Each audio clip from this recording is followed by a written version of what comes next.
Guys, ayan mga lalabs. Hello. Good evening everyone. Ayan, luto-luto muna tayo guys ng pan-dinner. Para sa ating dinner, ayan, ginataang papaya with tuna. Ayan, tuna yung sahog niya guys. At napakasarap, sadyang masustansya to. Kaya guys, ayan, arat na, kakain na naman tayo.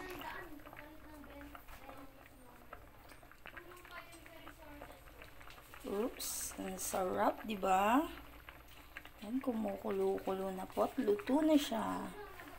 So, ayan na guys. Okay.